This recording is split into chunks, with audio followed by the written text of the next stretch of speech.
Apple has long been the big dog in the podcasting space.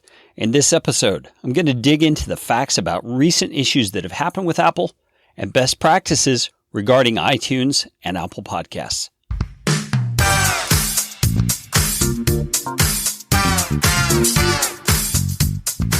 My name is Kerry Green, and I am the Client Happiness Guy at PodcastFastTrack.com, and this is Podcastification. Podcastification is all about you, teaching you how to podcast, how to put into practice the best practices that I and my team have learned in working with hundreds of clients. You are going to podcast better from listening to this show. If you like what you hear on Podcastification, please just hit the pause button, swipe to the sharing function on your app, and share this episode with somebody you know will benefit. And if you'd like to get in on more Podcastification goodness, you can do it by subscribing to our Podcast Optimizer email series, and I promise you, you won't get lots of junk. You'll just get one actionable email a week. Go to podcastfasttrack.com/optimizer. That is enough of that kind of stuff. Let's get you podcastificated right away.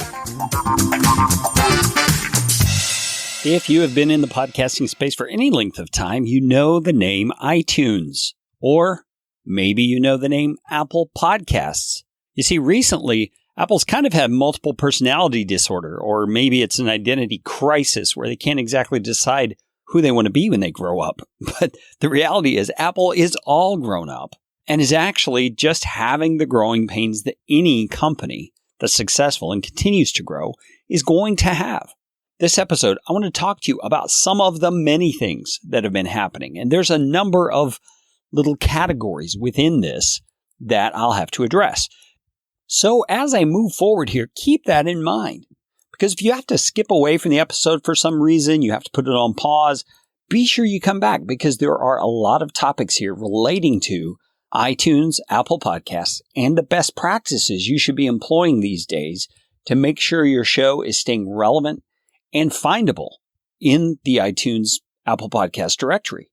All right, let's move on to the first issue. All right, I mentioned before, Apple has multiple personalities. Recently, the folks at Apple have decided they are going to switch from calling certain aspects of what they do iTunes and instead start calling them Apple Podcasts. And there's a lot of confusion around that. And the best that I can understand it is this. It appears that the computer software and the app music podcast store are called iTunes. Okay, so the iTunes store, the iTunes software, those sorts of things. But the place where you submit podcasts and the iOS app are called by the name Apple Podcasts. Now, for our purposes, which is podcasting, everything really just needs to be referred to as Apple Podcasts from here on out. That goes for your episode audio. You want to say Apple Podcasts. For anything else, you want to say Apple Podcasts because that is what Apple is looking for. They're also asking that you switch out any artwork you may have on your website or on your episode pages that show subscribe on iTunes. No more. You got to subscribe on Apple Podcasts now. And I will have a link in the show notes for this episode, which you can find at podcastfasttrack.com/121, where you can download the current artwork that you are supposed to be using for Apple Podcasts. Or you can just swipe to the description in your podcast player app and find a link to those show notes right there. So begin referring to iTunes as Apple Podcasts, begin showing those logos on your fields. If you don't, what could happen? Well, if you don't, you will never have a chance of ever being featured by Apple in any of their top of the website or top of the iTunes store categories because they want to see shows there that are actually supporting their efforts at this rebrand that they're doing. So the folks at Apple have said that iTunes, for all intents and purposes, as it regards to podcasting, will be deprecated over time. And it's supposed to start soon, but we haven't seen it happen yet. So keep that in mind. Right now, Apple's struggling from this identity crisis, and we've got to do our part to go along. All right, let's move on to the next. It has to do with episode and podcast-wide titles.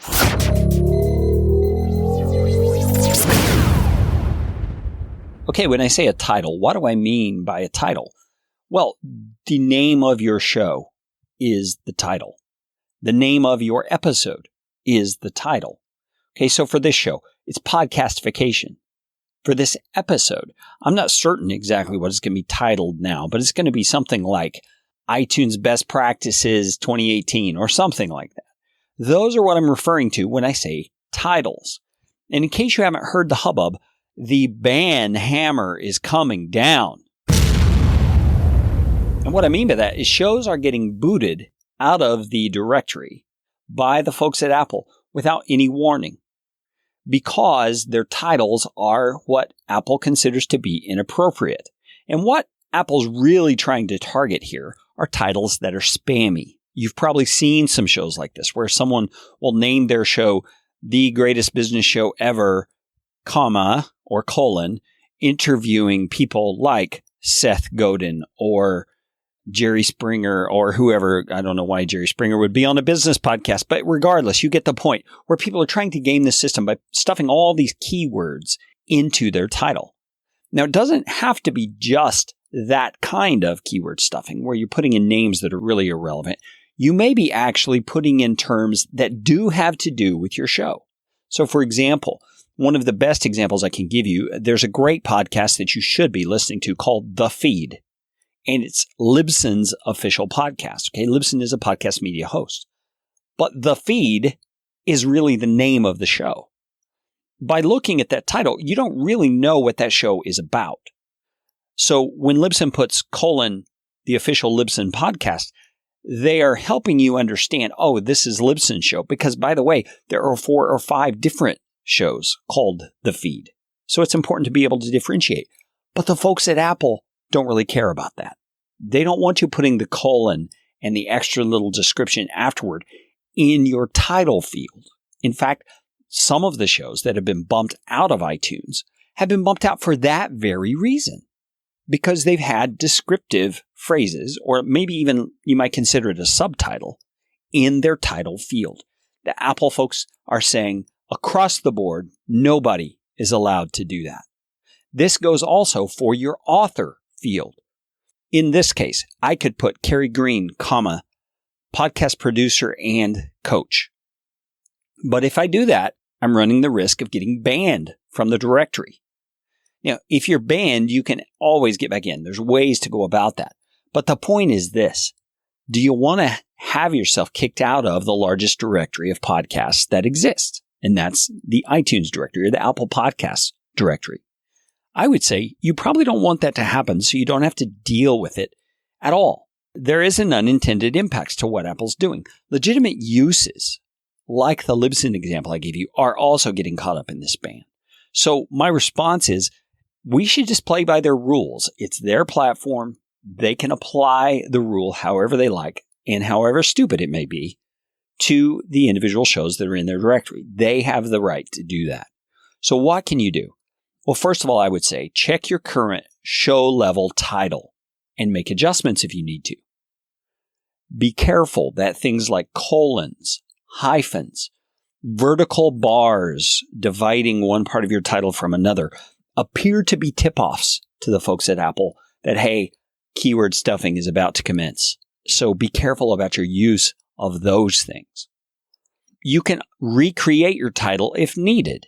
Now, it could be tough if you're already a well-known brand or a well-known podcast.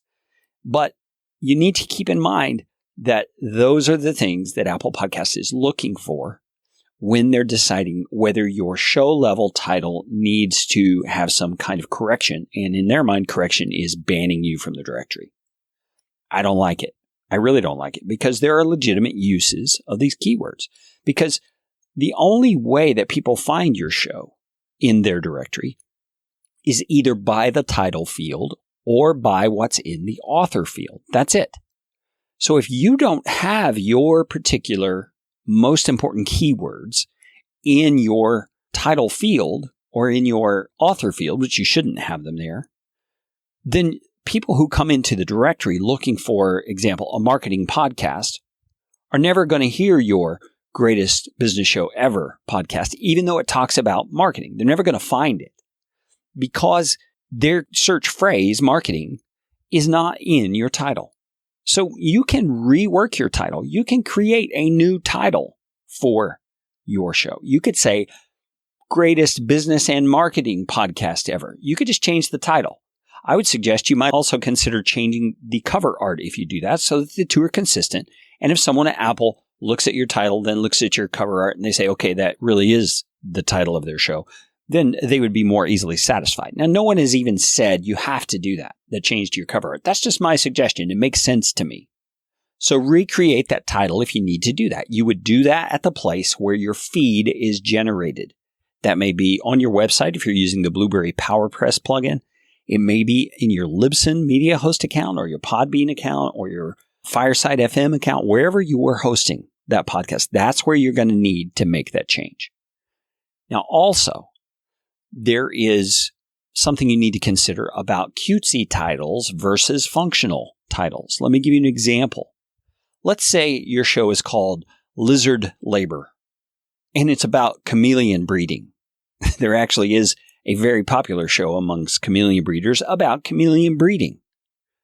Well, Lizard Labor is likely not going to be searched in the directory ever, unless it's somebody who's heard specifically about your show and is coming to find it. But something like the chameleon breeding show would more likely be searched because people would go in there searching for chameleon or chameleons, that sort of thing. So keep that in mind when you're renaming your show. You can have a cutesy title. You're totally entitled to do that. But you may be limiting your findability in the directory search because they don't have their algorithm set up to search on anything but keywords. And those keywords must be either in your show title or in your author tag. Now, this also applies to episode level titles. This is where I think we can get a lot more creative. You can much more easily create a title to your episode that says something like Sales, Marketing, and Content Marketing Tips for the Modern Entrepreneur. That could be the title of an episode. And that would be entirely legitimate. It wouldn't be keyword stuffing because you're truly talking about all those kinds of things. Basically, what you need to keep in mind with your titles is make them relevant, make them clear, and say what it is you do. Say what your show is about and then make your show about that. Say what your episode is about and make that episode about that. That's really all you can do. Because in the end, it's coming down to some person at iTunes evaluating your show title to see if it is spammy or not in their estimation. There's no clear definition of what that means. Now, I want to give you an example here of a podcast that I have coming up that I'm going to be producing as my family travels around the country, that I'm trying to fit in keywords in a way that is legitimate, meaning they truly are things we're talking about. The keywords in my title are things we're talking about, but it's also really difficult because I intended initially to call my show The Great American Roadshow, right? But how many people are going to be searching for Great American? How many are going to be searching for Roadshow? They might be searching for American, but that would be the only thing I can think of. So I've decided I'm going to name the show the following: The Great American Roadshow, USA Culture, History, and Travel. Now, is that gaming the system? I don't believe it's gaming the system because it's telling end users what my show is really about, what content they can expect to hear on the show. But it's more than I originally intended because I want to make use of those keywords. People who are searching USA and culture and history and travel, I want them to be able to find my show because that serves them better. And that really is what I wish the folks at iTunes would keep in mind when they're applying their ban hammer. Does this title serve the end listener? That's really what you want. You want your directory to be functional. So if there's any folks from iTunes or Apple Podcasts listening, that's my advice to you as a professional who works in the industry. It serves the end user better if the title is actually functional. So we'll see what happens with my upcoming podcast. We'll see if this ban hammer comes down on me. If it does, I'll have to change my title to The Great American Roadshow and just go from there and focus more on other types of promotion rather than relying, not solely, but to a large degree, on the search function of the directory.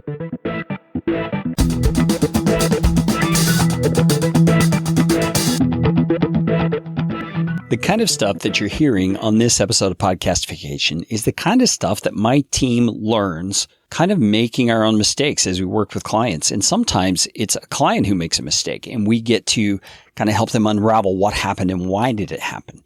Dealing with all these directories like iTunes, Apple Podcasts, and Stitcher, and Google Podcasts, and the various places that your show can be distributed, you learn all kinds of things about what works and what doesn't work, both from a publishing standpoint and from a best practices standpoint, like the issue with titles that I'm talking about in this episode. That's a great example. If you are at the beginning of your learning curve, or even if you are well into this thing we call podcasting, and you would like to shortcut that process of learning the things that actually work and work well, and you would like to understand why they work and how to do what actually is going to be beneficial to the publication and growth of your show, that's why we've created our podcast consulting services.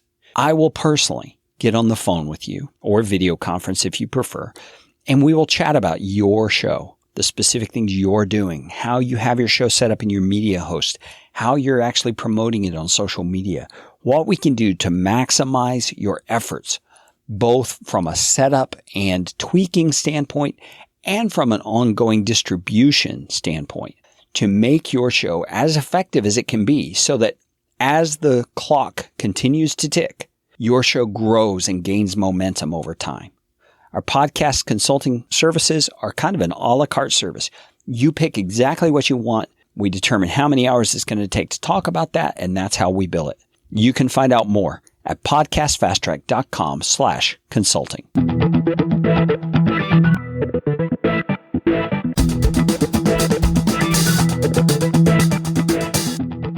Okay, let's move on to the next issue that relates to iTunes, Apple Podcasts. Contrary to popular belief, iTunes is not a chart. It's not a chart that shows the top podcasts, et cetera, that have ever been downloaded, or who's getting the most downloads this month, or whatever. That's not what it is. It is a directory. It is like a phone book that outlines all of the shows that are available that have been submitted to the Apple Podcast directory. In ranking, you'll see on the actual iTunes software on the right-hand side, you'll see a top 100 category. And that is not the top 100 shows being downloaded today. It's not. That's not what that algorithm is searching for. It's the top 100 that have been subscribed to in the last 48-hour rolling period. Now, that's kind of convoluted, but just imagine this way. Over the past 48 hours, more subscriptions have happened for some shows than have for others. That is what that top 100 is searching for. What has been subscribed to the most in the last 48 hours? So that's going to be changing all the time. I have an episode specifically about this you can listen to, found at podcastfasttrack.com/98, because it's episode 98. Because this ranking, so to speak, is changing all the time, in my view, it's not really that big of a thing to worry about. And this applies to the specific categories within the directory as well. Categories like business or education or politics, same thing. It's based on subscriptions over the last 48-hour rolling period. Recently, this functionality in the directory broke. It was not updating. Some of the shows that have long been in the top 100 and stay in the top 100 were suddenly not appearing.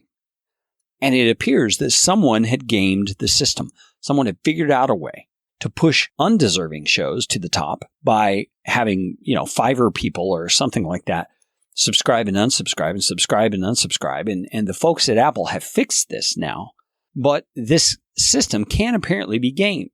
You may even have received an offer from some kind of shady company guaranteeing you what they'll call top ranking in the iTunes charts. Man, if you get an email like that, run away. You do not want to be a part of that. That is a surefire way to get your show bumped out of iTunes permanently because you are misusing their system. I have an article I'll link to in the show notes for this episode at podcastfasttrack.com/121. That is very helpful about how this game manipulation is actually happening. I'm referencing that so you can see how it's being done in order to avoid it, not so you can go and do the same thing. So what should we do about this directory placement issue? Well, my first advice is that you focus on quality content. Focus on effective word-of-mouth promotion. Get your listeners involved and your rabid fans. Get them started sharing your episodes with people that they know who like the topics that you're talking about. Focus also on effective marketing, social media, community, possibly spending money on ads. And let me just say something there. On a recent episode of The Feed, which I mentioned earlier, episode 130, Rob talks about an experiment he did using the Overcast ads platform. And Overcast is a podcast playing platform that actually provides ads and is really a smart idea to me. You're placing ads in front of podcasters, people who already listen to podcasts, and you're targeting shows that are similar to your show. That just makes sense that that's a good place to get new listeners. And it seems like the Overcast ads platform actually gives pretty good return on your investment. If you want to listen to that episode of The Feed to hear Rob's experience with it, you can find that at podcastfasttrack.com/121 in the show notes. And it's right about 1 hour, 15 minutes where you want to listen to hear Rob's explanation of what happened when he tried Overcast ads. All right, let's move on to the next section, Podcast Connect. Now, I wonder how many of you even know that Podcasts Connect even exists. It's a page that the Apple team has created, podcastsconnect.apple.com. And it's a beta sort of a platform. So that means it's still glitchy sometimes. It's not the final version, but they've got it out and they're letting people like you and me use it to kind of work out the kinks as we use it. Now, there's one big caveat you need to understand about what you're going to see on Podcasts Connect. You are going to see lots of stats for your particular podcast or podcasts. If you have more than one, they'll all be shown there. But understand this, you're only going to see data for iOS 11 or iTunes 12.7 or later and the HomePod devices. That's it. So if someone's using an older version of iOS or an older version of iTunes, they are not going to be included in the data set that you're going to see on Podcast Connect. It also means a significant part of your audience who are Android users aren't going to be reflected there at all. Or people who listen on a website by hitting a player button. They're not going to be represented there at all. This is only for iOS 11 or iTunes 12.7 and later, or HomePod. That's it. But it is still a good peek through the keyhole into what's happening with a very significant part of your audience, because what Apple does for podcasting is still the biggest platform, the biggest way people listen. And so you're getting a good peek into what's happening with your audience. So here's what you're going to do. You're going to go to podcastconnect.apple.com. You're going to need your Apple ID, and you're going to log in. And it's going to take you to a site with a title across the left-hand side that says iTunes Connect. Now, isn't that funny? We're supposed to call it Apple Podcasts, but even they are calling it iTunes Connect, and it's in the URL as well. So anyway, right there next to the iTunes Connect header, you'll click on the little drop-down arrow and choose Podcast Analytics. You'll select your podcast, and it's going to show you all kinds of analytics, which we're going to go through here in a moment. There's also an option there where you can refresh your show in the Apple Podcast directory. So that means if you have some reason you need it to update, like you just published an episode that's not showing, or you changed your cover art or your description, things like that, you can kind of force the directory to re-pull the information from your feed. It's not immediate, though. It can take up to 72 hours, or in my experience, even longer, for some of these updates to actually take effect. So you can do that there. Now, what kind of stats are you going to see? Well, you're going to see show level stats, like the total number of unique devices that a particular episode has been played on, or your particular show has been played on, rather. You're going to see the total number of hours that your show's been listened to across all devices. You're going to see the average time your show has been listened to per device. And you'll see how much of that listening time was done by subscribers versus non-subscribers. That's all pretty helpful information. You'll also see the top countries. And in all those categories, you can dive into the specifics to learn. For example, on one of my podcasts, I can see that it has many more listens on weekdays than it does on weekends. Now, why would I use that data? Well, it might help me in marketing efforts in the future. Or it might help me release something that's pressing and urgent on a weekday, not on a weekend, because it will be heard more readily, more quickly if I release it on a weekday. You see that kind of thing. Now, inside Podcast Connect, you're also going to see episodic stats. You'll see the average consumption percentage of your particular episodes. Sometimes you'll even see that it's over 100%. My guess is that means that people are listening to it more than once. At least somebody is. And is racking up more than 100% worth of listen. It's going to show you where in the episode your listeners begin to drop off. That's very helpful.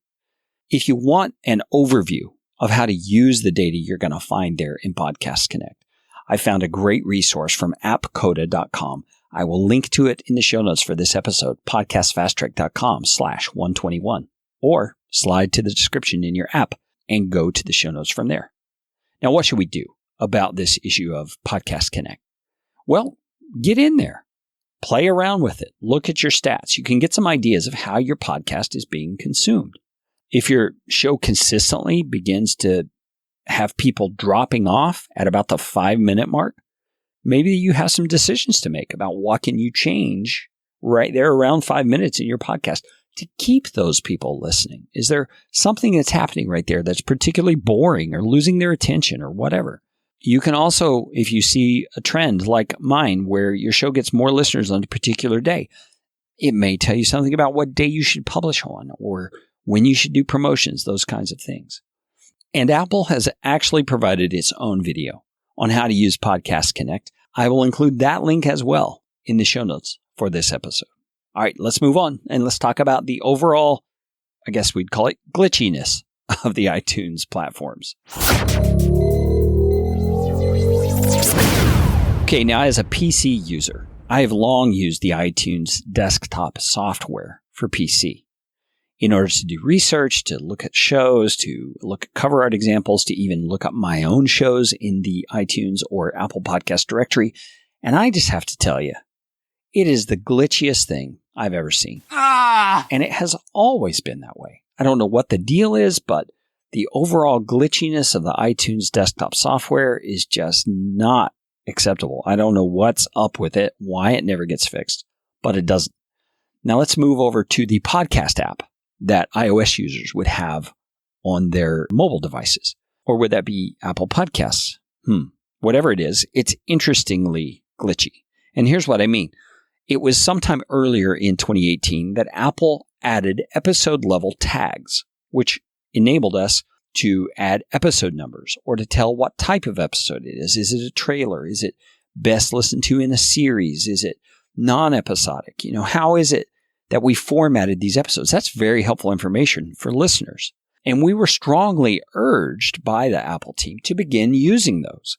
Now, I know I, for one, and with all of our clients, we've begun doing that. We've been filling in all that information. But as of now, November of 2018, those much anticipated tags are not being displayed in Apple's own app. Why is that? Well, it's because things are glitchy. They kind of got ahead of the curve on what they wanted to happen without having the bandwidth to implement it somehow. I don't know how that happens. Now, on both of these things, the iTunes desktop software and the podcast app, both of them appear to pull their feed information about podcasts from the same database, the same directory. But it may lapse in coverage at times. And here's an explanation of what I mean. We had a client recently who launched his show with 3 episodes. The episodes were live in his media host account. The episodes were supposed to be live in the Apple Podcast directory 3 days prior to the launch, and they just never showed up. His show was there, but there were no episodes. It wasn't showing anything. And so we had to contact Apple Podcasts, go back and forth, until finally we just get this kind of cryptic email saying, we can verify that all of your episodes are available. So we go and we look, and lo and behold, there they are. No explanation as to what happened. No explanation as to how we can avoid it in the future. That's just what we got. And this overall glitchiness, both in the way things work and in the kind of responses that you get back from Apple, seem to be par for the course.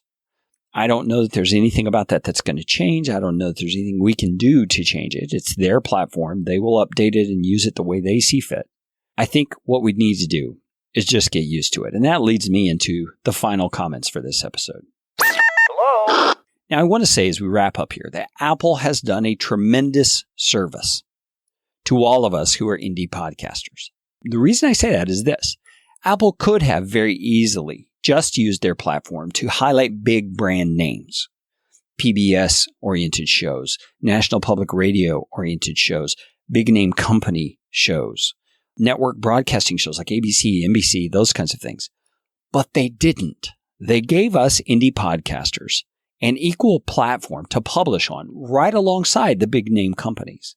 So in that sense, we're showing up in search results just as much as they are. That is a wonderful thing.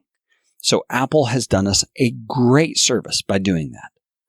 But like any company that's trying to grow, trying to expand, trying to iterate on what it's doing in order to get better, they have their issues from time to time. But it's their platform. They get to decide how to handle things. They get to decide the time frame in which they're going to improve things.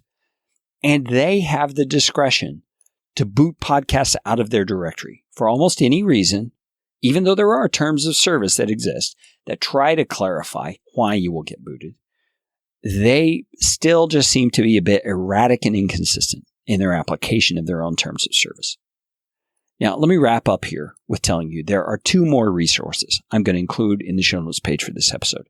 These are published by iTunes themselves. There's the iTunes Partner Resources, which you'll find a link in the show notes at podcastfasttrack.com/121. And there is a page they've created recently called iTunes Podcast Marketing Best Practices. Great resources. Check them out. I think you'll find them very helpful. Well, that's all the time we have for today. You know what time it is. It's time for you to go out and make it a podcastificating day. This show is brought to you by Podcast Fast Track, where my team provides professional podcasting services without the time suck. Full production, editing, and show notes all in one monthly subscription package. You can find out more at podcastfasttrack.com.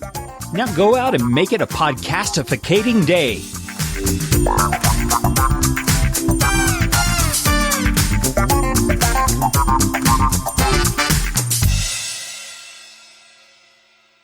Audio editing and show notes by podcastfasttrack.com. Get 15% off your first month by mentioning this show.